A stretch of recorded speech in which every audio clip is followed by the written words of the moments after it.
Caros alunos, esta videoaula aborda a ação penal, tratando das condições da ação, pressupostos processuais e a ação penal pública incondicionada e condicionada. O conceito de ação penal não difere do conceito de ação no ambiente do processo civil. Também de respeito ao direito público subjetivo de o titular da ação pleitear a proteção jurisdicional. Uma doutrina minoritária defende de que não seria um direito, mas sim um poder, o poder de ação. Essa daria, com esse conceito, dar-se-ia uma ideia de que seria a ação penal seria impositiva a exigir a submissão da parte contrária a essa pretensão. Então, daí porque a doutrina majoritária prefere conceituar como um direito que, na verdade, é um dever, ou mais um dever do que um direito do exercício da ação. Até porque, como regra, a titularidade da ação vai ser de um órgão estatal, no caso o Ministério Público, em que ele deduz uma pretensão que é de interesse de toda a coletividade. Daí porque, de regra, essa ação penal, o titular não é a própria vítima, mas sim um órgão estatal representando os interesses da sociedade em geral, do grupo social, que é quem é atingido pela ação ilícita.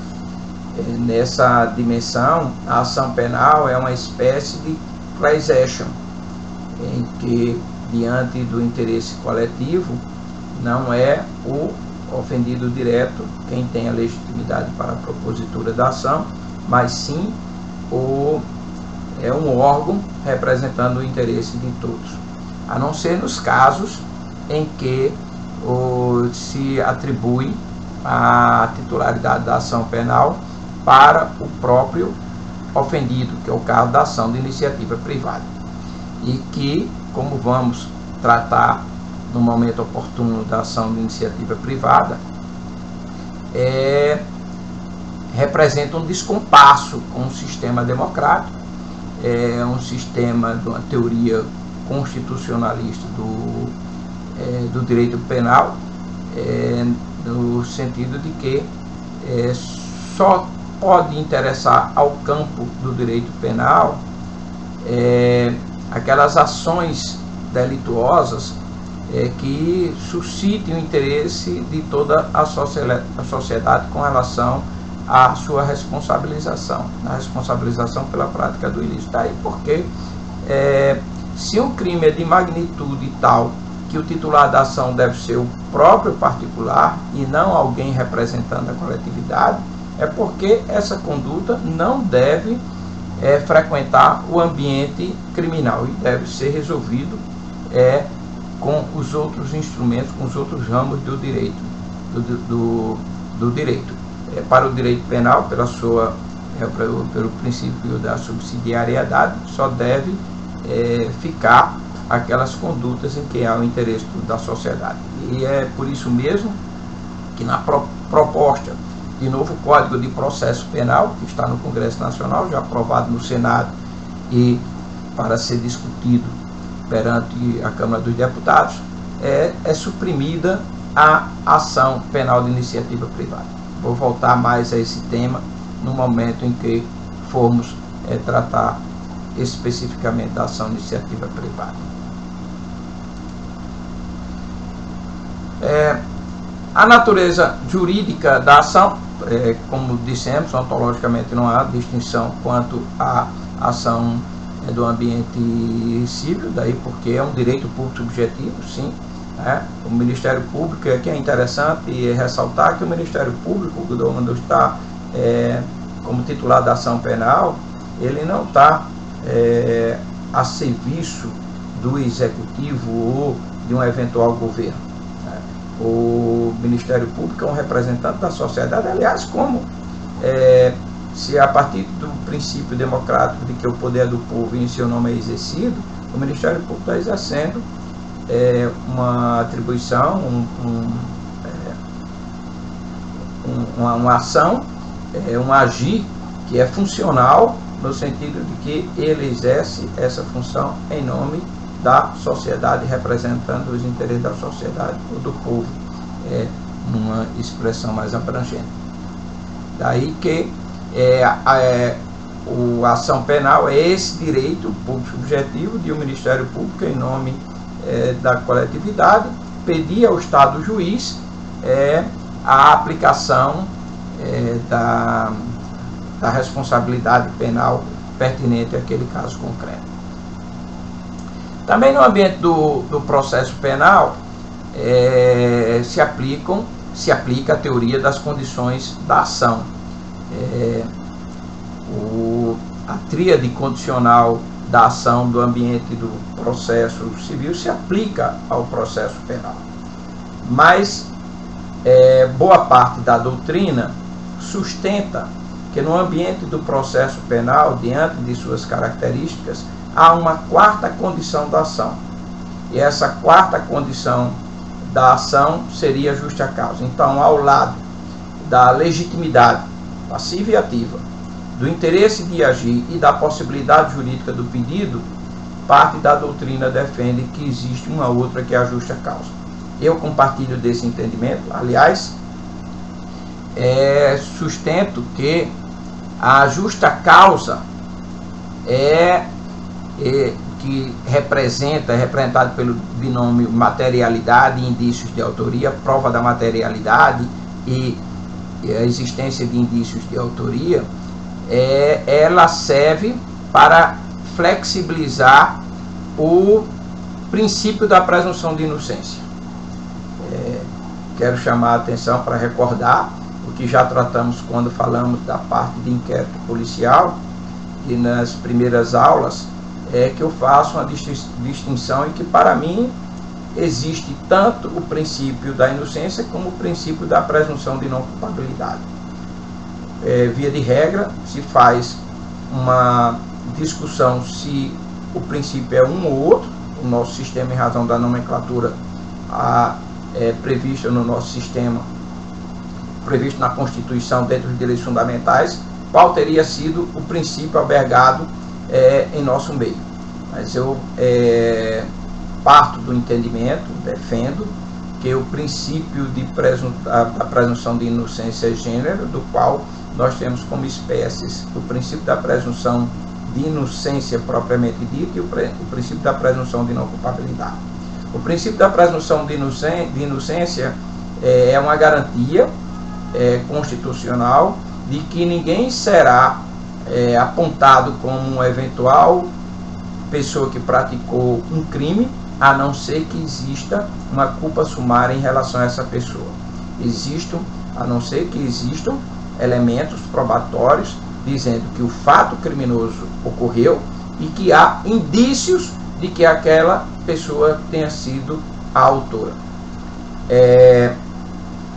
Se não existir se não existirem esses elementos que caracterizam a justa causa, isso representa uma arbitrariedade que arranha a imagem e a honra da pessoa a quem imputada uma conduta sem esse respaldo probatório mínimo, e até a ensejar o ajuizamento de um habeas corpus para eventualmente sanar essa ilegalidade. E por isso mesmo a autoridade policial, para indiciar alguém, ela precisa quebrar essa presunção de inocência. E a quebra da presunção de inocência, ou a flexibilização da presunção de inocência, é com a reunião dos elementos que dizem respeito à materialidade indícios de autoria, ou seja, é preciso de justa causa para que se faça o indiciamento. A autoridade policial pode e deve instaurar um inquérito policial, mas só poderá indiciar alguém, ou seja, apontar alguém como o provável autor da prática daquele crime apurado, se e quando tiver os elementos ou prova da materialidade e os elementos a respeito dos indícios de autoria. Do mesmo modo, para o ajuizamento da ação penal,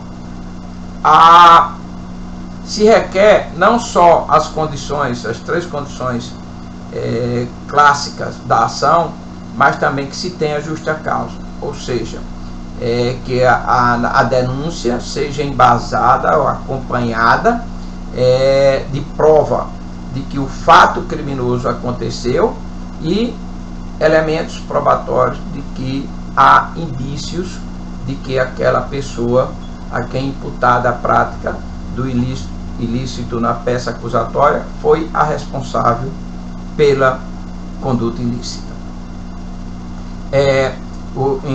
Então, no meu pensar, existem 4 condições de ação e ela é própria, no ambiente criminal são 4 condições de ação, e isso é próprio das características do processo penal, em que a mera existência de um processo já arranha a imagem, já fere a honra de alguém. Aqui relembro o livro As Misérias do Processo Penal, de Carneluto, em que ele diz que o maior erro judiciário é quando, no final do processo, se declara a inocência do agente.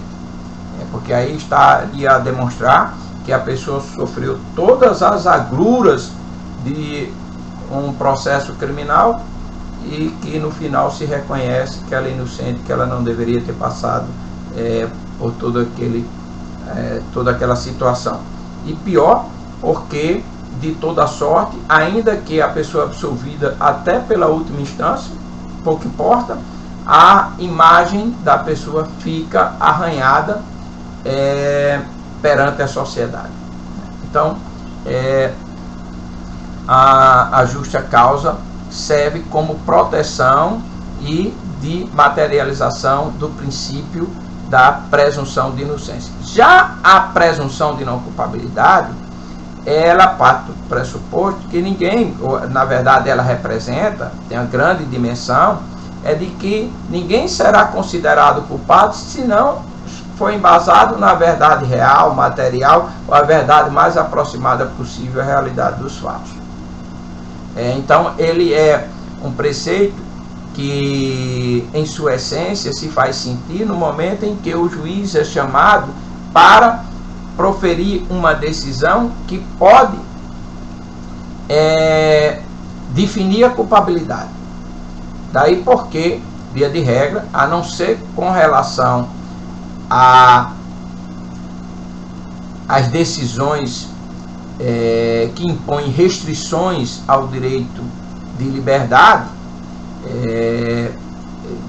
decisões mesmo sem serem definitivas ou interlocutórias que dizem respeito à restrição de liberdade, como é a decretação de prisão preventiva, prisão processual,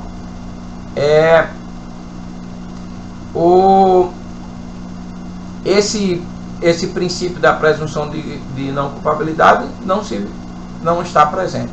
Porque, veja, o juiz, para admitir uma ação penal, fazer o juízo de admissibilidade, ele não precisa estar calcado na verdade material. Pelo contrário, basta a verdade formal e mais. Na dúvida, ele deve receber a ação penal. Do mesmo modo, em vários outros momentos do processo. Então, aí fica clara a distinção que fazemos entre princípio da presunção de inocência e princípio da presunção de não culpabilidade. E que é a justa causa como quarta condição da ação de respeito exatamente ao preceito da presunção de inocência. Quanto às outras condições de ação clássicas, há de se observar que, quanto à legitimidade ativa no ambiente criminal, a condição da ação penal de respeito à legitimidade e no polo ativo, nós conhecemos 4 sistemas, em rigor 3 sistemas e um que seria um ecletismo dos 3 sistemas. O natural, em que a legitimidade para a propositura da ação seria da própria vítima. O democrático, que poderia ser qualquer do povo, poderia ajuizar uma ação penal, já que, em rigor, a conduta ilícita suscita o interesse de todo o grupo social quanto à responsabilização penal do agente. E o outro sistema oficial, no qual é criado um órgão estatal, o Ministério Público, para fim de deduzir essa pretensão acusatória perante o Judiciário, ou seja, representar os interesses dessa coletividade.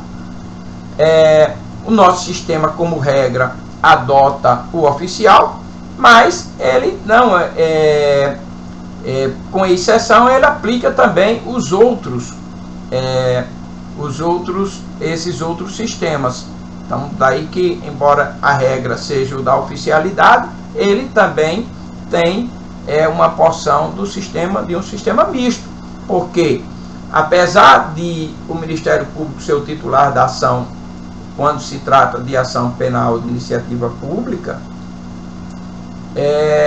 o ofendido pode ajuizar a ação, que chama-se queixa penal subsidiária, quando o Ministério Público não ajuiza a ação no prazo legal. E, ademais disso, o ofendido, nada obstante a titularidade do Ministério Público, ele pode participar da relação processual na qualidade de assistente. Sem embargo dessa consideração, nós temos ainda no nosso sistema alguns crimes que desafiam a ação penal de iniciativa privada, ou seja, em que o titular da ação é o próprio ofendido e não o Ministério Público. E, por fim, também temos a figura do habeas corpus, em que o habeas corpus, qualquer do povo, pode ajuizar a ação, e no ambiente criminal é uma ação penal, pode ajuizar o habeas corpus em nome de qualquer outra pessoa. A gente tem aqui uma substituição processual e a presença do sistema misto. Em se tratando de ação penal pública, como dissemos, a titularidade recai no Ministério Público.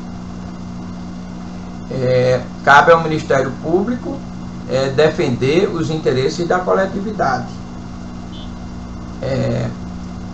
De toda sorte, e observem que na hora em que se diz que o Ministério Público é o titular da ação, eu estou negando o acesso à justiça ao ofendido, a quem é diretamente atingido pela ação criminal. Por isso mesmo, a Constituição, dentre os direitos fundamentais, vai assegurar ao ofendido o direito de queixa penal subsidiária, na hipótese em que o Ministério Público não ficar inerte e não ajuizar a ação no prazo legal. Aqui há de ser pontuado que o Ministério Público, nessa hipótese, aliás, que a Constituição, quando declara os direitos fundamentais, uma regra de hermenêutica, ele declara o direito fundamental na sua porção mínima. O legislador infraconstitucional, ele pode alargar o alcance da garantia.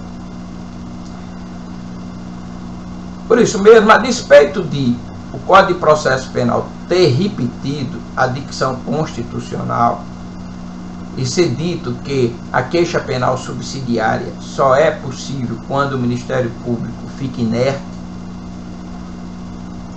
é possível que o legislador ordinário estabeleça a possibilidade de haver a queixa penal subsidiária mesmo nos casos em que o Ministério Público pede arquivamento. Aliás, penso que num sistema processual penal democrático, de amplo acesso à justiça, ou seja, dando realce ao princípio do amplo acesso à justiça, que é bem mais denso do que acesso ao judiciário, há de se admitir que o ofendido possa ajuizar a queixa penal subsidiária quando o Ministério Público pede o arquivamento. Já tivemos a oportunidade de discutir esse assunto no sistema acusatório. Penso que quando o Ministério Público entende que não é caso de oferecimento da ação penal, não tem por que submeter esse seu entendimento ao crivo do judiciário. Ele próprio deve determinar o arquivamento. Aliás, como consta da proposta de modificação da fase investigatória, ou seja, do inquérito policial. Como se sabe, por uma questão de ordem política, foi definido, ao invés de ser editado um novo Código de Processo Penal, promover uma reforma tópica, assim como ocorreu no processo civil de 73. E nessa reforma tópica do processo penal foram encaminhados 6 projetos. Nós temos 4 projetos que foram aprovados e ainda temos 2. Um foi aprovado em 2003, outros 3 foram aprovados em 2008, e tivemos um 2011, que foi em relação a medidas cautelares de ordem processual, e ainda temos 2 outros projetos de lei que estão no limbo, no Congresso, ainda não foram aprovados, referentes à investigação e ao inquérito policial e à fase recursal. Nada obstante, já tenha uma proposta no Congresso de edição de um novo Código de Processo Penal. Pois bem, nesse projeto de lei que trata da modificação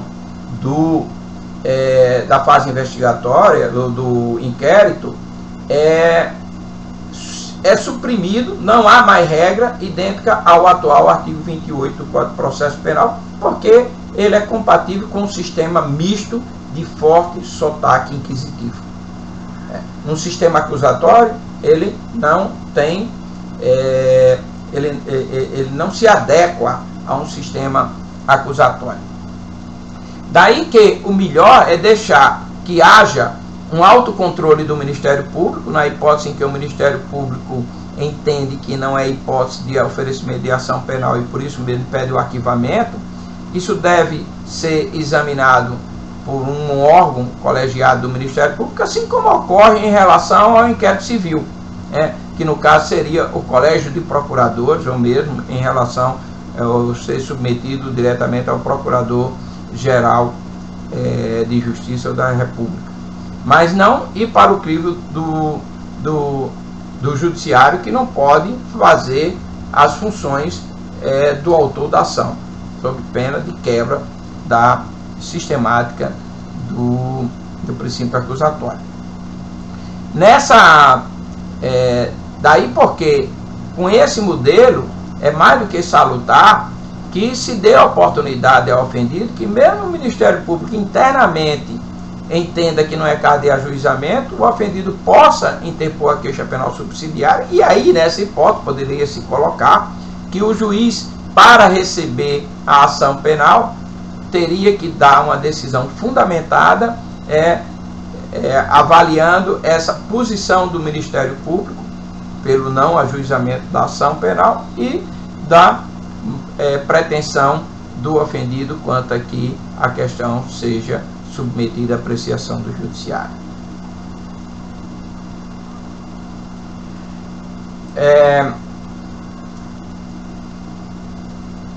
E aqui cabe também fazer a consideração quanto à legitimidade ativa, que essa queixa penal subsidiária pode ser também, até alvitrada, a possibilidade de ser uma pessoa jurídica. Tá? E ainda que quando se trata de ação penal privada, de iniciativa privada, o direito de queixa é do ofendido, ou se ele for menor de idade, né, menor de 18 anos, o representante legal,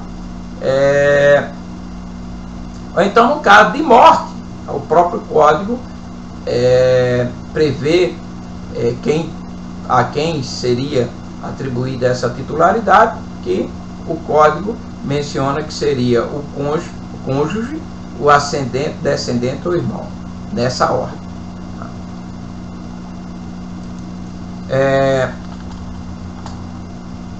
Com relação à legitimidade passiva, obviamente, até pelo princípio da pessoalidade, que está estampado dentro dos direitos fundamentais, o acusado só pode ser o agente que praticou o delito.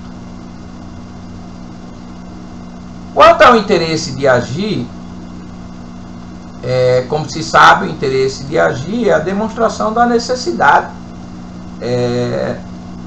da intervenção judicial para assegurar ou aplicar o direito vindicado. No ambiente do processo penal, todas as vezes que se tratar de ação penal com pretensão, albergando pretensão condenatória, esse interesse de agir está implícito.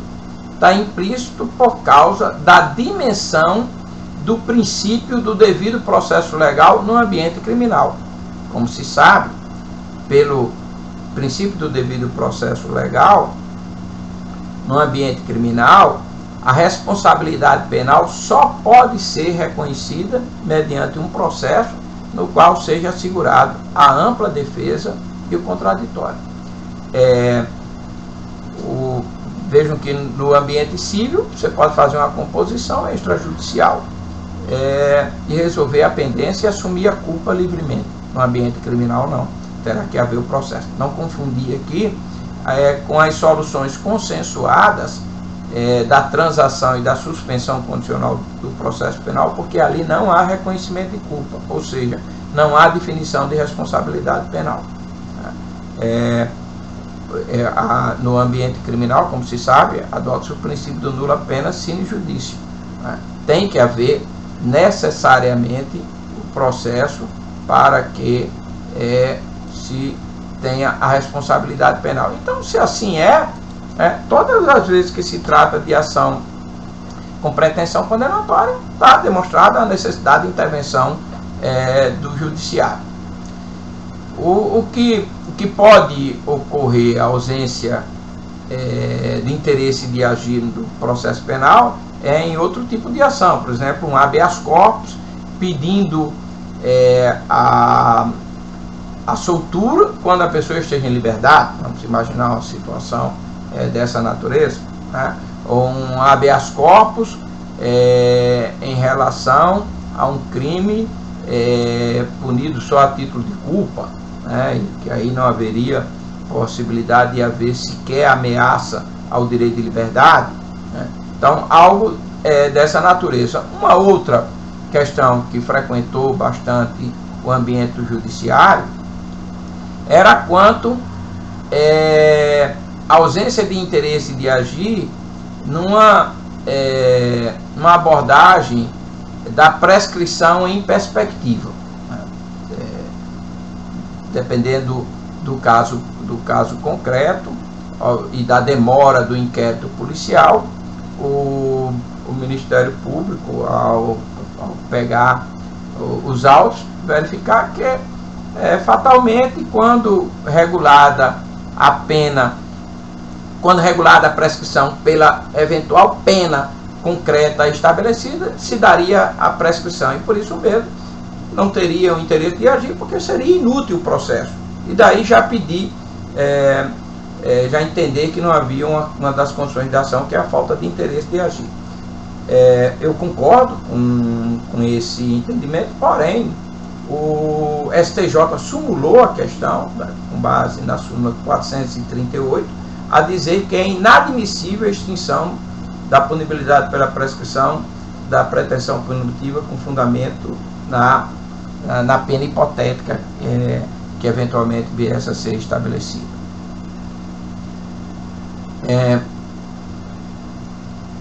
Possibilidade jurídica do pedido também é um outro tema que traz alguma discussão no ambiente do processo penal, porque diante do princípio da legalidade, obviamente que o pedido tem que ser adequado a um tipo penal e de acordo com a pena prevista para esse tipo. Então, não há hipótese de se pedir uma pena de morte, seria esdrúxulo e inadmissível.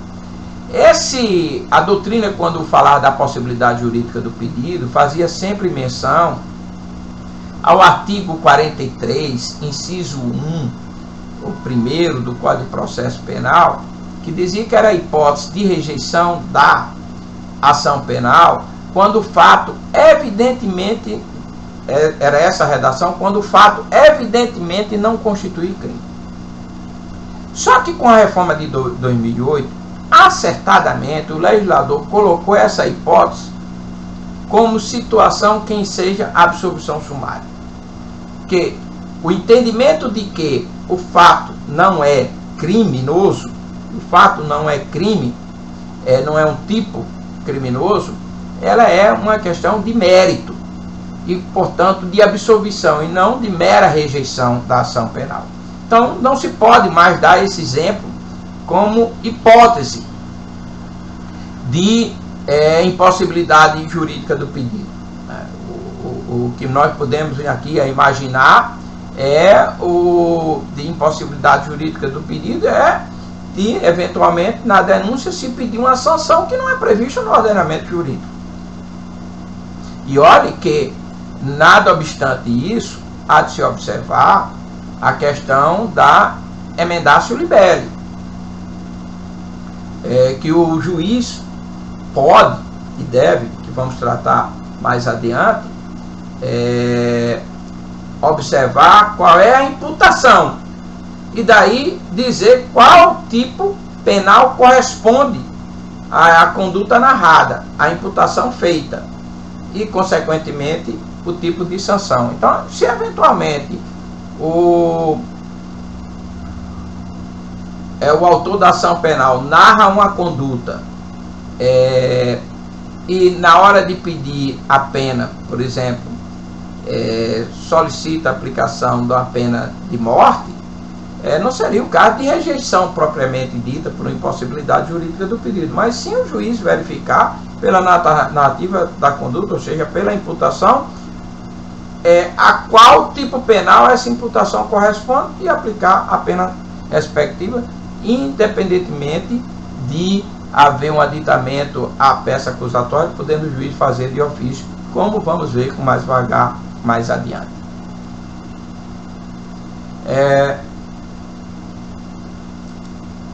E a quarta condição da ação, como já fiz a explanação, é exatamente a justa causa. Aqui não seria o caso de repetir já tudo que falei sobre a justa causa, mas apenas acrescentar que a doutrina também fala em justa causa duplicada, que seria que isso é previsto na hipótese do crime de lavagem de capitais, que além da necessidade da demonstração da justa causa tradicional, ou seja, dos elementos de materialidade e autoria, a peça acusatória tem que trazer ainda o suporte probatório quanto a se os valores são provenientes, ainda que indiretamente, de uma outra infração penal. Então, a doutrina dogmaticamente fala aí numa hipótese de justa causa duplicada.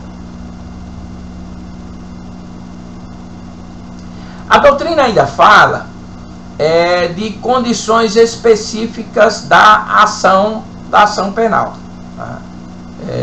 nós também falamos isso no ambiente do processo civil, por exemplo, a ação do mandado de segurança tem condições específicas àquele tipo de ação.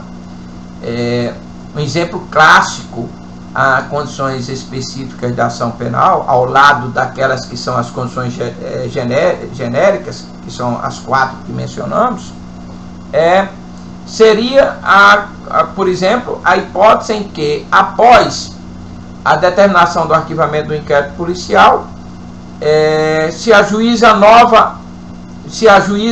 a ação penal. Nesse caso, a ação penal tem que ser embasada em novas provas, outras provas além daquelas que já existiam no inquérito que tinha sido arquivado. Então, fala-se aí em condições específicas da ação penal. Poderíamos também incluir aí, nesse rol, a revisão criminal. A revisão, como se sabe, embora tratada tecnicamente no Código como uma espécie recursal, ela é uma ação penal autônoma de impugnação da sentença condenatória. Então, ele tem como condição a existência de uma sentença e que a sentença seja condenatória. Também fala-se, a doutrina fala em condições de prosseguibilidade. As condições da ação, a condição da ação seria uma condição de procedibilidade que deve estar presente no momento do ajuizamento da ação penal. Enquanto a condição de prosseguibilidade, ela é superveniente ao ajuizamento da ação penal. Aqui um exemplo clássico seria a circunstância de, após o ajuizamento da ação penal, houver a superveniência de uma doença mental do acusado, que é a hipótese que determina a suspensão do processo. Aqui e ali, alguns doutrinadores colocam como condições de prosseguibilidade determinadas circunstâncias que dizem mais diretamente ao processo e não à ação. E nessa circunstância ele entra como pressuposto processual e não como condição da ação. E ainda, só para mencionar, que as condições objetivas de punibilidade, como o próprio nome já está a dizer, não dizem respeito à ação. Então não são condições, elas dizem respeito ao mérito. Elementos externos ao tipo penal que viabilizam ou não a punibilidade da conduta. Então, não dizem respeito à ação penal. Quanto aos pressupostos processuais, há de se observar, assim como ocorre no processo civil, que a relação processual, para tida como válida, ela precisa atender a determinados pressupostos. Esses pressupostos podem dizer respeito à existência do processo em si, ao momento da formação da relação processual, ou podem dizer respeito ao desenvolvimento válido da relação processual. Ou seja, pode ter alguns pressupostos processuais que podem estar presentes no momento do ajuizamento da ação, estarem satisfeitos esses pressupostos processuais quanto ao seu início, mas depois eles não estarem deferidos quanto à continuidade, ao desenvolvimento da relação processual. Esses pressupostos processuais podem, a doutrina tradicionalmente faz a divisão entre os pressupostos subjetivos e objetivos. Tratando primeiro dos subjetivos, naturalmente que eles dizem respeito aos sujeitos da relação processual. E os sujeitos da relação processual, aqui sabemos que a relação processual tem os sujeitos principais e os secundários. Os sujeitos principais são os três tradicionais, né? O juiz e as partes, né? A parte autora e a parte ré.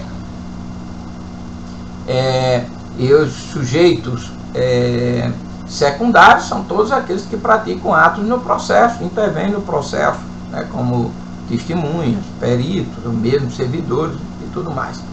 Esses pressupostos referentes aos sujeitos principais, que dizem respeito às partes, tradicionalmente a doutrina menciona em relação ao juiz, primeiro, que é próprio do princípio da investidura, que se trata de autoridade judiciária investida em órgão judicante, tá? Que questão que já abordamos a respeito, não é muito ao que ser tratado. Por outro lado, outro pressuposto é que o magistrado seja competente para o conhecimento e julgamento. Aqui é de relembrar que quando falamos sobre o Instituto da Competência, falamos que a competência é um instrumento para materializar o princípio do juiz natural, criar critérios objetivos para a definição de qual órgão jurisdicional e qual juiz é o competente para apreciar determinado processo. Mas além dessa competência que é objetiva, há a chamada competência subjetiva, que diz respeito ao pressuposto processual, ou seja, a exigência que o juiz seja subjetivamente capaz ou competente, que ele seja neutro, que ele não tenha interesse preconcebido na causa. E em relação a essa capacidade subjetiva do juiz, ela, quanto à imparcialidade, ela é tratada pelos institutos da suspeição e do impedimento. Então não basta que o juiz tenha a capacidade objetiva, ou seja, que ele seja o competente. Não basta que ele esteja investido na função jurisdicional. É preciso que ele tenha a capacidade objetiva, ou seja o competente para atuar no processo. Ademais disso, é necessário que ele tenha a capacidade subjetiva, ou seja, ele seja imparcial, ele não tenha nenhuma causa de impedimento ou de suspeição para funcionar no processo. Essas causas de suspeição e impedimento do juiz para que ele atuar no processo, essas hipóteses estão dos artigos 252, do 252 ao 253 do CPP, ele trata do impedimento, das causas de impedimento. E no artigo 254, ele fala dos casos, o legislador trata dos casos de suspeição. Basicamente, o Código de Processo Penal prevê as mesmas hipóteses de suspeição e impedimento na seara civil. Aqui há uma diferença a ser notada inicialmente, que é que no processo civil, quando se trata dos casos de impedimento diante de relação de parentesco, o impedimento atinge até o 2º grau.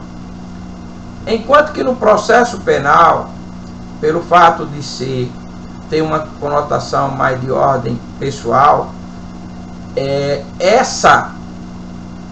as hipóteses de impedimento pelo grau de parentesco vai até o 3º grau. Então é possível que um juiz possa atuar em se tratando de processo civil, num processo quando tem, por exemplo, um tio como advogado ou parte num processo, ao passo que, em se tratando do processo penal, ele não pode atuar porque há o impedimento vai até o terceiro grau. Vejam, esse artigo 252 que traz essas hipóteses, né, elas são autoexplicativas, né, diz que o juiz não pode exercer a jurisdição, primeiro, quando ele tiver funcionado seu cônjuge ou parente consanguíneo ou afim, em linha reta ou colateral, até o terceiro grau. Como defensor ou advogado, órgão do Ministério Público, autoridade policial ou auxiliar de justiça ou perito. Ou seja, mesmo em se tratando de quem atuou na fase pré-processual, na qualidade de autoridade policial. Quando o Código de Processo Penal menciona a autoridade policial, observando o Código, há de se notar que ele está se referindo ao delegado. Então, em rigor, esse impedimento é só se a atuação como policial for nessa qualidade na fase pré-processual. A outra hipótese de impedimento é quando ele próprio houver desempenhado qualquer dessas funções, ou servido como testemunha, é muito claro. Aliás, se o juiz presenciou um fato criminoso, se ele tem conhecimento próprio do fato criminoso, ele não deve funcionar no processo, porque ele é testemunha. E, ademais, o juiz deve julgar de acordo com o que tem no processo. Essa é uma garantia para as partes. Já imaginou as partes trazem para os autos as provas e começam a fazer a discussão com base nas provas, e depois o juiz pudesse, ao julgar, dizer: bom, a despeito das provas que não tem aqui, mas eu tenho conhecimento pessoal a respeito dos fatos, e os fatos não ocorreram dessa forma, e sim da forma como eu vi, eu presenciei. É óbvio que seria uma arbitrariedade tremenda e arranharia o contraditório, mesmo a ampla defesa. O juiz seria um só tempo julgador e testemunha, o conhecedor próprio dos fatos. Isso em nada infirma, quando formos estudar a parte de prova, dos fatos públicos e notórios, que é de conhecimento geral, ou seja, de aspecto doutrinário, isso é outra coisa. Está falando aqui em termos de provas.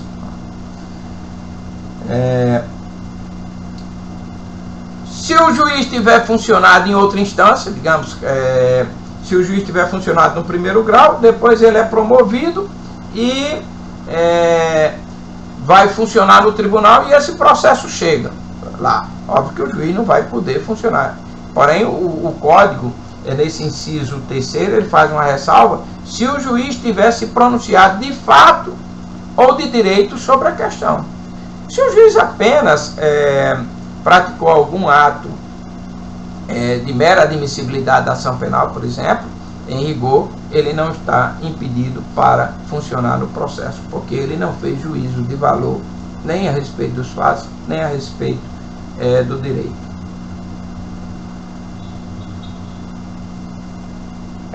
E uma outra hipótese de impedimento é quando ele ou um cônjuge ou parente até o terceiro grau for parte ou diretamente interessado no feito. E tem uma razão lógica em relação ao inciso primeiro do dispositivo. O artigo 254, ele traz as hipóteses de suspeição, a dizer que nós vamos ver que os casos de impedimento, eles são mais de análise objetiva. Já os de suspeição são mais de aspecto subjetivo, de uma maior dificuldade de identificação em determinados casos. A começar com o inciso primeiro do artigo 254. Ele diz que o juiz é impedido, deve dar-se por suspeito, ou então ser suscitado por uma das partes, na primeira hipótese, se for amigo íntimo ou inimigo capital de qualquer deles. Olha a dificuldade aí de definição. O que é inimigo? O que é amigo íntimo? É pessoa que eventualmente o juiz recebe em casa, uma pessoa com quem ele tem relações sociais, E ainda mais a questão que é inimigo. O que é inimigo capital, e não é só ser inimigo, é inimigo capital. Aqui, na verdade, o que se requer é que todo e qualquer momento em que o juiz estiver desconfortável com a relação processual, com o processo em razão do envolvimento de alguém com quem ele tem uma relação mais próxima, ou tenha algum problema de ordem pessoal, é que ele deve se afastar do exercício da jurisdição. Não é qualquer... Pode ser que seja uma pessoa da qual o juiz não tem uma relação próxima, nem ou já tenha tido algum tipo de atrito. Isso não necessariamente vai tirá-lo da relação processual. A questão é saber se isso poderá influir na imparcialidade. O que se quer assegurar é a imparcialidade do juiz. É óbvio que já está a se sentir, não é nada fácil essa a caracterização dessas hipóteses. A segunda hipótese é se ele ou um parente até o terceiro grau estiver respondendo a processo análogo sobre cujo caráter criminoso haja controvérsia. Por questão, é uma situação mais que evidente, que poderia ser que o juiz pudesse ser estimulado a formar um entendimento que mais à frente poderia ele ser beneficiado direto ou indiretamente por um envolvimento de algum familiar em processo parecido. O inciso terceiro desse artigo 254 é também se o juiz ou qualquer parente até o terceiro grau sustentar a demanda ou responder a processo que tenha de ser julgado por qualquer das partes. Também aqui uma questão bastante razoável, pode ser em qualquer esfera, né? O réu pode ser um juiz, né? Até esse dispositivo se critica e tem de ser julgado por qualquer das partes, mas a parte pode ser membro do Ministério Público em outro processo contra o magistrado ou contra um parente do magistrado, né? Ou pode ser mesmo um advogado numa causa civil contra o interesse do juiz. Pode isso trazer alguma quebrar a imparcialidade do juiz. Um outro dispositivo, se o juiz tiver aconselhado qualquer das partes, né? Aqui óbvio, se o juiz vier, não é qualquer orientação, né? Uma pessoa pode procurar o juiz chega, olha, no seu caso você precisa de um advogado, você precisa constituir advogado, dar informações gerais sobre o procedimento, as consequências, então isso é uma coisa. A outra é o juiz dar orientação propriamente como ele deve se defender ou como ele deve se portar no processo. E aí o juiz, tendo aconselhado naturalmente que ele não poderia funcionar no processo. Se o juiz for devedor ou credor de alguma das partes, também autoexplicativo. Ou então, se ele for sócio, acionista ou administrador da pessoa, da sociedade, da pessoa jurídica interessada no processo, né? Pode ter pessoa jurídica interessada mesmo em se tratando de processo criminal. E tem uma regra também interessante, que é a do artigo 256, que isso não é raro acontecer no ambiente criminal, que já ressaltando que não deve ser reconhecida pelo juiz a suspeição na hipótese em que a parte injuria o juiz ou cria uma situação, um motivo para suscitar essa suspeição. Nós vamos verificar que a relação no processo penal, ela infelizmente tem uma propensão de criar situações pessoais mais fortes do que no processo civil. Então não é raro isso acontecer. Daí que às vezes também se tem o interesse de afastar um juiz que é considerado linha dura, até para ser substituído por outro que seria mais liberal, né? Então não se pode aceitar esse tipo de artimanha para se conseguir o afastamento do juiz. É isso que a norma procura evitar. A despeito disso, de tudo que foi salientado, há uma discussão porque, como já devem ter sentido, não há no processo penal uma regra similar ao do Código de Processo Civil que prevê a possibilidade de o juiz, por motivo de foro íntimo, afirmar a suspeição. Quanto a isso, há duas correntes doutrinárias. Uma que entende que, em razão dessa circunstância, não existe a suspeição por foro íntimo no processo penal, enquanto parte da doutrina entende que há sim, aplicando-se subsidiariamente o Código de Processo Civil, que, como se sabe, é regra de que o processo civil deve ser aplicado ao processo penal quando com ele não conflita. Eu sigo essa segunda corrente, na possibilidade sim de o juiz, mesmo por motivo de foro íntimo, declarar a suspeição, afirmar a sua suspeição, embora saiba que essa possibilidade de afirmar a suspeição às vezes pode ser utilizada como uma forma de o juiz se afastar do processo, e ela é muito delicada. Inclusive, em razão disso, alguns tribunais e posteriormente até o CNJ chegou a editar resolução dizendo que, no caso em que o juiz afirmar foro íntimo para não funcionar num processo, ele deve se reportar ao corregedor do tribunal, explicitando as razões pelas quais ele não quer funcionar no processo.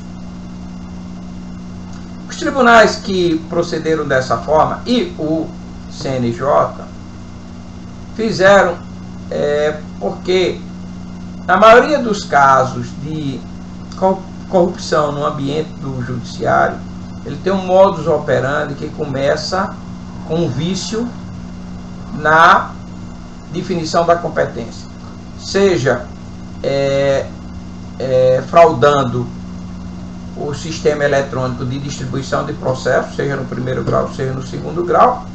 E uma outra forma é de, quando cai para determinado juiz, se pedir que, se ele não se propõe a julgar favoravelmente para o interesse de uma determinada parte, que ele pelo menos afirme a suspeição. E assim vai se conseguindo que o processo chegue nas mãos daquele juiz comprometido com esses interesses e finda julgando conforme a parte quer. Na época que fiz parte do Conselho Nacional de Justiça, era muito frequente, todas as vezes nós mencionávamos que o modus operandi sempre tinha como pressuposto ou um vício na distribuição em si, ou então depois que o juiz se afastava, afirmando suspeição por motivo de foro íntimo. E por isso mesmo, findou o CNJ editando essa resolução, que, na verdade, me posicionei contrário, já tinha essa posição que não poderia. A gente tem N situações de uma dificuldade extrema de você dizer qual é o motivo de foro íntimo em si, e, aliás, é uma questão de uma exposição desnecessária, tá? Mas foi editada essa resolução, findou sendo aprovada, embora que por maioria, pelo CNJ, e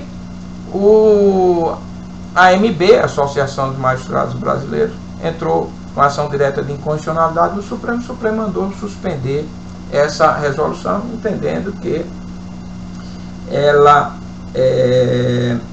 feria os direitos fundamentais naquilo que tem da intimidade do magistrado, que ele não pode ser obrigado a expor, ainda que seja a um corregedor. Então, entendo a possibilidade no processo penal de o juiz afirmar o foro íntimo, e nesse caso, a não ser que é evidenciado que tenha sido uma situação que o juiz utilizou apenas para se afastar do processo e permitir que outro assumisse e tomasse uma posição pré-determinada, não há como punir o juiz por assim agir, muito pelo contrário. Ainda quanto aos pressupostos subjetivos, como dissemos, ele tem a dimensão quanto às partes, né? Além do juiz, as partes. Primeiro, a capacidade de ser parte, né? A capacidade de ser parte no processo civil ou no processo penal, assim como no civil, de respeito à personalidade jurídica em si, que é a aptidão genérica para adquirir direitos e contrair obrigações. No processo penal, porém, ela desaparta do processo civil, porque, como vimos, a gente adota como regra o sistema da oficialidade, em que o titular da ação penal, ou seja, a capacidade de ser parte no polo ativo, é do Ministério Público, e não do ofendido propriamente dito, né? Quando muito, o ofendido pode auxiliá-lo na acusação, né? Ou, no caso extremo, que já falamos, entrar com a queixa penal subsidiária.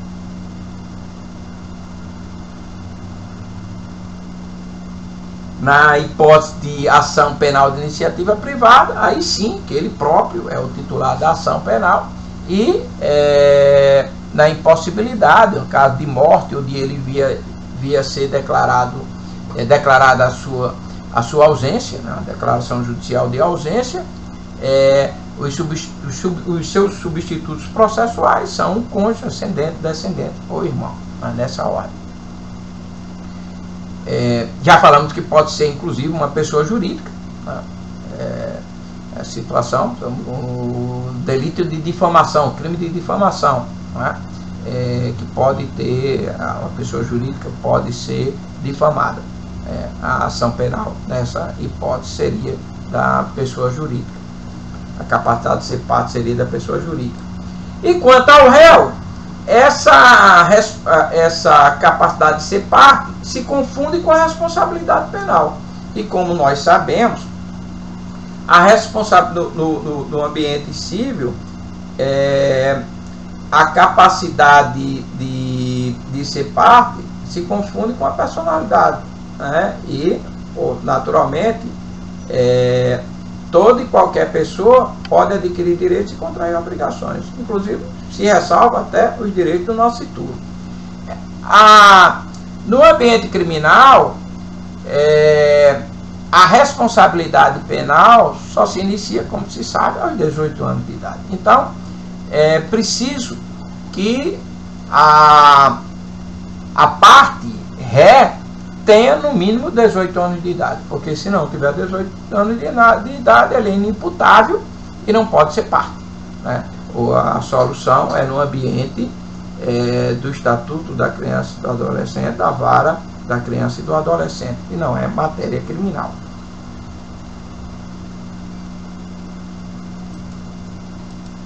E a capacidade de estar em juízo, aí sim, ela diz respeito com a capacidade de praticar os atos da vida civil. Aqui merece uma consideração. O atual Código Civil estabeleceu a maioridade com relação ao ambiente civil os 18 anos. Ou seja, coincide com a responsabilidade penal.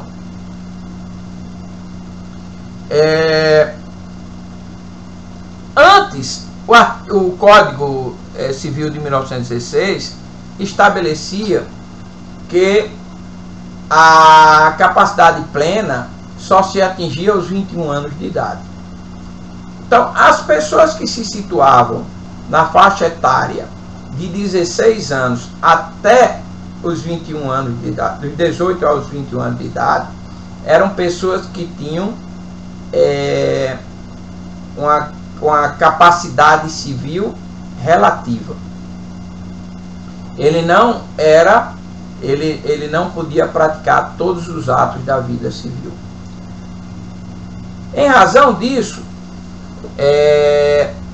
o Código de Processo Penal, que foi elaborado na época da vigência do Código Civil, em diversos momentos vai dizer que ao menor de idade será atribuído curador. E aí há de se entender, ora, mas como pode o menor ser parte num processo criminal?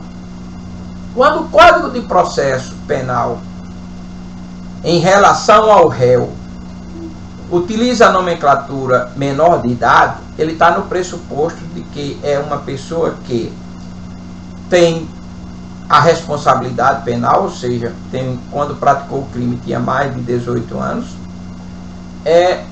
e que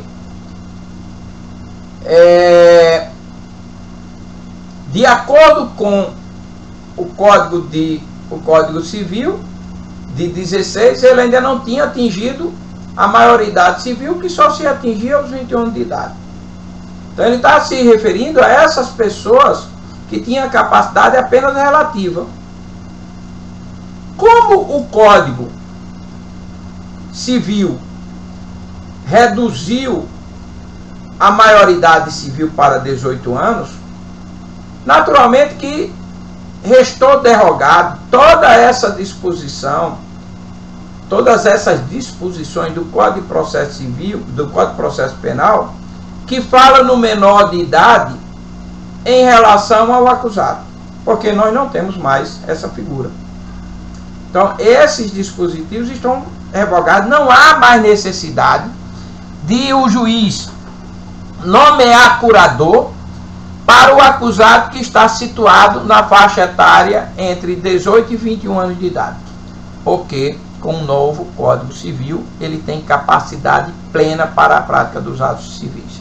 Ainda há quem na doutrina ainda venha a defender que deveria ainda utilizar a figura do curador, porque no pressuposto de que a responsabilidade decorrente de um processo criminal exigiria isso, que uma pessoa ainda de tenra idade, numa faixa etária situada entre 18 e 21 anos de idade, deveria ter uma representação no ambiente do processo penal. Mas essa é uma posição minoritária e que, ademais, não é sufragada pela jurisprudência, que entende que, após o Código Civil, não há mais necessidade de nomeação de curador para quem esteja nessa faixa etária entre 18 e 21 anos de idade. Por fim, quanto aos pressupostos referentes às partes, nós temos a capacidade postulatória. Ou seja, a capacidade postulatória é a capacidade de a pessoa praticar atos do processo. Quando se trata do autor, essa situação, se é ação penal de iniciativa pública, está facilitado, porque o Ministério Público é o autor e ele tem capacidade postulatória.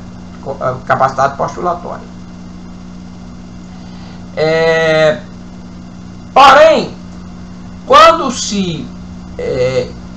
isso diz respeito à ação de iniciativa privada ou mesmo de respeito ao polo passivo, a gente vai para a regra geral de que no nosso sistema, quando a Constituição fala que o advogado é indispensável à administração da justiça, é de que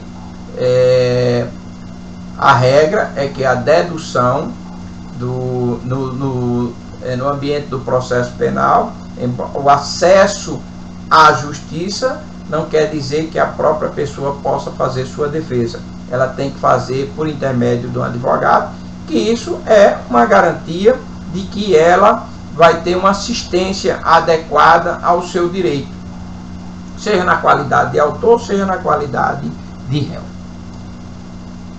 Nada obstante isso, no ambiente criminal, em diversos momentos, se assegura o que se chama jus postulante, ou seja, o próprio réu, ele praticar o ato independentemente de seu advogado. Ele por si só,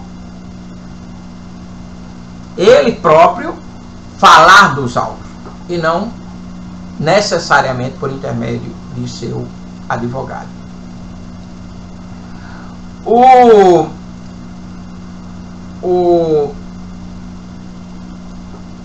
Vejam que isso não é uma singularidade do ambiente criminal, porque nós temos isso na área do juizado especial e temos na área civil do juizado especial e temos na justiça do trabalho. Isso é uma dimensão maior do acesso à justiça em determinadas circunstâncias. E embora a regra é de que, e vamos ver quando falarmos em ampla defesa, de que o acusado tem o direito à assistência técnica e que essa assistência técnica é obrigatória, diferentemente do processo civil, e ela tem que ser não só efetiva, como tem que ser eficiente, em vários momentos ele vai poder se manifestar independentemente do advogado. E aí merecem menção quanto a esse aspecto. É que, por exemplo, o próprio acusado, o próprio preso, pode interpor habeas corpus em seu nome. E mais, não só interpor habeas corpus em seu nome, como ainda em nome de terceiros, como a gente já viu que é do sistema democrático. Isso porque aqui se privilegia a amplitude da defesa do direito de liberdade. O cidadão está preso em determinadas circunstâncias e exigir para que ele busque o pronunciamento judiciário, para que ele tenha acesso ao judiciário e, por conseguinte, o acesso à justiça, ele tenha de se fazer valer de um advogado. Isso pode dificultar, colocar barreiras para que ele chegue até o órgão judicante. E por isso mesmo que, como vamos ver, os senhores verão mais adiante, quando forem estudar execução penal, que todos os incidentes referentes à execução penal podem ser feitos de ofício pelo próprio preso. Até com essa consideração: primeiro, o cidadão está preso, situação que já torna a pessoa com uma série de dificuldades para exercer o seu direito de defesa, e que muitas vezes não tem condições financeiras de constituir um advogado. A Defensoria Pública não tem essa capilaridade toda ainda de dar assistência a todos. Então, é uma característica do ambiente do processo penal, e o Supremo vai interpretar o dispositivo que diz que o advogado é essencial à administração da justiça, no sentido de que isso quer dizer que a advocacia é um munus público e que a regra é que a defesa do direito perante o judiciário necessita, exige a presença de advogado. Ou seja, a capacidade postulatória não pode ser exercida pela própria parte, mas é possível exceções a essa regra. E no ambiente criminal ela é muito própria. Além do habeas corpus e de todos os incidentes existentes na fase da execução penal, a gente tem um assunto que acabamos de abordar, que é referente a suspeição, a suscitar a suspeição ou impedimento de magistrado. Pode ser que um advogado tenha resistência ou tenha preocupação de não arguir a suspeição e impedimento do juiz, até preocupado eventualmente quanto a que isso possa criar entre ele e o juiz algum tipo de relação que não seja saudável, e um juiz via prejudicar outros pleitos referentes a outros clientes, o que é um absurdo, mas infelizmente isso é possível de ocorrer na prática, na realidade. Então pode ser que o advogado tenha receio ou não queira fazer, né? E por isso que o Código permite que o próprio réu, em petição por ele assinada, argua a suspeição e impedimento do juiz.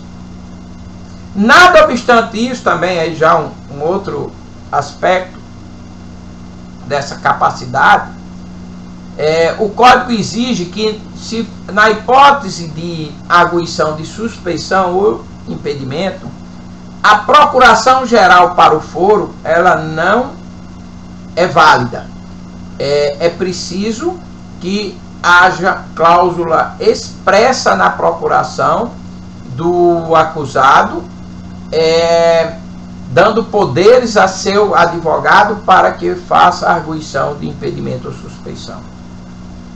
Isso é para evitar, de outro lado, que o advogado, por ter problemas pessoais com o juiz, resolva criar esse incidente despropositado, e o cliente, no caso o acusado, findar servindo de instrumento para que essas questões pessoais sejam se procure colocar resolução ou discutir essas questões entre o advogado e o juiz. Então, o jus postulandi no ambiente criminal, ele é muito forte, né, por causa da amplitude do direito de defesa. Inclusive, vamos ver que no processo penal, os recursos em sentido estrito e de apelação, eles, diferentemente do processo civil, ainda hoje, da forma como está no Código de Processo Penal, eles são de dois momentos. Um momento é para interposição, há um prazo para interposição, e depois um prazo para apresentação da fundamentação ou das razões do recurso. Em razão disso, no sistema, o acusado pode interpor o recurso, ele próprio, independentemente do seu advogado. O interpor é apenas a manifestação de vontade quanto à interposição do recurso. Por isso mesmo que no processo penal, o acusado tem de ser intimado, nada obstante o advogado constituído, ele tem que ser intimado de todas as decisões interlocutórias e, assim como tem que ser intimado da sentença definitiva. E os prazos são diferentes, inclusive pelo entendimento jurisprudencial, só começa a correr o prazo, na verdade, depois da última intimação. E para a interposição do recurso, basta que o acusado, ao receber o mandado de intimação, ele coloque lá, recorro, insatisfeito, recorro, quero interpor o recurso já está interposto, independentemente da manifestação do advogado. Mas óbvio que o acusado não tem capacidade postulatória para fazer as razões do recurso, aí ele tem que se valer do advogado. Por outro lado, ainda de acordo com o Código de Processo Penal, que acho que é muito próprio em razão da época, há a previsão expressa de que a revisão criminal pode ser interposta, ou seja, redigida, assinada pelo próprio acusado. Também é uma dimensão da capacidade postulatória. Naturalmente, o legislador aí partiu do pressuposto que, na maioria dos casos, como a revisão criminal só é admissível das sentenças condenatórias, na maioria das hipóteses, o acusado estaria preso. E como há uma maior dificuldade de assistência, lembre-se que o Código é de 1941, nessa hipótese seria razoável admitir que o próprio acusado pudesse firmar as razões da revisão criminal. Nos dias de hoje, não é adequado pensar em uma revisão criminal feita diante de todas as nuances de uma revisão, como vocês vão ver quando estudarem a parte de revisão criminal, que o próprio acusado, sendo leigo, né, a gente está falando aqui, quando a gente está falando em juiz postulando o acusado, é no pressuposto de que ele seja leigo. Se ele for bacharel em direito, não há nem o que se discutir, tá? Porque ele pode aí funcionar, ele vai funcionar como réu, acusado ou condenado e advogado, né, que é possível, desde que não esteja suspenso o exercício da profissão. O que nós vamos ver, né, pelas essas nuances da revisão criminal, que não seria razoável hoje, nos dias atuais, essa permissibilidade. Até seria mais adequado aí persistir na possibilidade dele interpor habeas corpus, mas não a revisão criminal. Quando vocês fizerem o estudo dos dois instrumentos, vão ter uma noção mais clara a respeito desse aspecto. Por outro lado, em contranota aos pressupostos subjetivos, ou ao lado dos pressupostos subjetivos, nós temos os pressupostos objetivos. Quais são os pressupostos objetivos? Né? Seriam todos aqueles fatos impeditivos à formação ou desenvolvimento válido da relação processual. Eu coloco aqui o que muitos colocam até como condição da ação genérica ou condição de procedibilidade, né? Eu coloco, por exemplo, a prescrição, a decadência, a perempção, uma coisa julgada, a falta de pagamento de custos no que diz respeito ao processo de iniciativa privada, a ausência de requisição do ministro da Justiça ou de representação do ofendido quando se trata de ação penal de iniciativa pública, a falta de autorização da Câmara dos Deputados para a instauração de processo contra o presidente ou vice-presidente da República, do ministro de Estado. Quer dizer, esses são pressupostos objetivos, né, que impedem a constituição ou o desenvolvimento válido da relação processual. Né? Então vejo, muitos doutrinadores, vocês vão ver que eles vão colocar como condição de procedibilidade. Eu coloco aqui nos pressupostos objetivos. Concluída essa parte referente aos pressupostos objetivos, passamos à análise da ação penal pública, na hipótese, em hipótese na qual, como já salientamos, a titularidade é do Ministério Público. Em razão de o interesse ser da coletividade, de um grupo, do grupo social, essa titularidade é